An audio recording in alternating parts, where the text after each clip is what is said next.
ఇప్పటిదాకా ఎక్కడ కూడా ఒక్క మాట కూడా ఎవరికి వ్యతిరేకంగా మాట్లాడలేదు. గవర్నర్ గారు కానీ ముఖ్యమంత్రి గారు కానీ ఎవరికి కానీ ఒకటే ఆయన ఇచ్చినందుకు ఒకసారి ఆయనకి ధన్యవాదాలు చెప్పే కార్యక్రమాన్ని మా సంఘం వాళ్ళు పెట్టుకుంటే దాంట్లో పోయినా కానీ వేరేగా మాట్లాడాలి. రాజకీయాలు చేయడానికి మేము ఆలోచన లేదు. నేను మా వాళ్ళ ముంగట అన్ననే నిజంగా నాకు వచ్చిందంటే నా కోసం కాదయ్యా, ఈ కులం కోసం వచ్చింది, ఈ స్కీమ్ ఉన్నది, ఇది ముందుకు తీసుకుపోదామని ఆలోచన చేసి నేను అక్కడికి కూడా అన్న గవర్నమెంట్ మారింది, వాళ్ళు ఏమైనా చేస్తే ఒక ఎరుకలోని తీస్తే నేను దండం పెట్టి పక్కకు జరుగుతాను, ఒక ఎరుకలోని తీస్తే దండం పెట్టి పక్కకు. ఎందుకు ఆ కులం అంత హీనంగా ఉంది, అంత గరీబితనంలో ఉంది, దానికి దిక్కు లేకుండా ఉన్నది. కాబట్టి ఏదో ఒకటి జరగాలని ఆ పెద్ద మనిషి మహానుభావుడు కేసీఆర్ గారు చేసిన పనిని అది కంటిన్యూ కావాలని ఒక ఆకాంక్షతోనే మేము ఆలోచన చేస్తూ ఉన్నాం. మరి నిన్న చూస్తే మా ముఖ్యమంత్రి గారు, గౌరవ ముఖ్యమంత్రి గారు యువకుడు, బాగా పనిచేస్తాడు, రాష్ట్రానికి మంచి పేరు తెస్తాడు, అందరి బాగా చూస్తాడు. ఎందుకంటే నాకు కూడా మంచిగా పర్సనల్గా తెలుసు, ఆయన పార్టీ పరంగా వేరే ఏమేమి ఉన్నా కానీ పర్సనల్గా నాకు కూడా తెలుసు, నేనెవరో కూడా ఆయనకు తెలుసు. కానీ ఆయననే స్వయంగా దొడ్లల్లో వెళ్ళి చెప్పులు మోసేటోళ్ళకి ఇచ్చిండ్రు అంటే దండం పెడతా.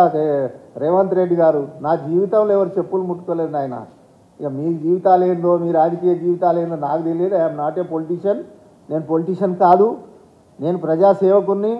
అవకాశం ఒకరోజు 25 ఏళ్ల క్రితం వచ్చింది. 1999లో నేను జనరల్ సీట్లో గెలిచిన వ్యక్తిని. ఆ తర్వాత ఒక పోస్ట్ తీసుకోవాలి, ఒక ఏ పదవి తీసుకోకుండా ప్రజాసేవలు ఉన్నా, ఇప్పటికీ ప్రజాసేవలు ఉన్నా. 45 ఏళ్ళకి వెళ్ళి నేను ట్రేడ్ యూనియన్లు ఉన్నా. వేలాది మంది, వేలాది కంపెనీలకు నేను సేవ చేసుకుంటూ వచ్చిన మచ్చలేని నాయకుడిగా. ట్రేడ్ యూనియన్ నాయకులు కూడా చాలామంది ఉన్నారు, చాలా మంది ఎక్కడ కూడా పగోడు కూడా ఏలైతే చూపించాడు, ఎక్కడ కూడా మచ్చ లేకుండా ఉన్నాం. కానీ ముఖ్యమంత్రి గారు నిజంగా ఒక బాధ ఏంటంటే గవర్నర్ గారు చేసిన కామెంట్ కానీ ముఖ్యమంత్రి గారు చేసిన కామెంట్కి నేను బాధతో వచ్చిన. నా ఒక్కరికి కాదు, నా జాతి అంటే గరీబోళ్ళకి ఏమి ఇవ్వద్దా? గరీబోళ్ళకి చెప్పులే మోస్తారు, మోస్తే ఎవరు మోపించుకురా? మీరే మోపించుకున్నారు గరీబోళ్ళతో. మళ్ళీ కామెంట్ చేస్తారు, కానీ నేను అనలేను.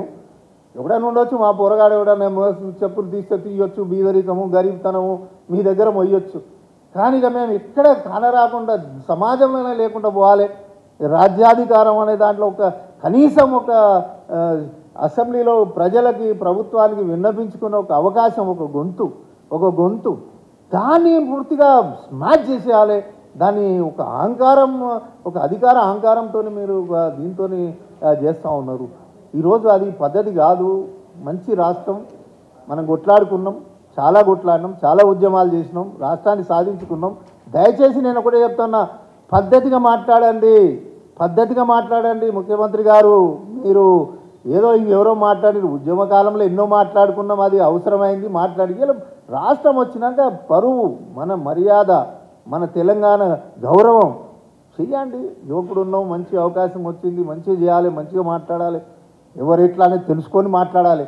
నేను చెప్తున్నా, కాంగ్రెస్ పార్టీ వాళ్ళని అడిగి మాట్లాడాలి. ఎవరు ఎట్లా చెప్పులు మోస్తారా, మంచోళ్ళ చెడ్డోళ్ళ? ఎవరి దగ్గర తల ఉంచుకోలేదు నాన్న. జాతి కోసం అవకాశం ఇస్తే మంచిదాన్ని వచ్చిన కానీ పదవి కోసం ఆశపడే వ్యక్తిని కాదు.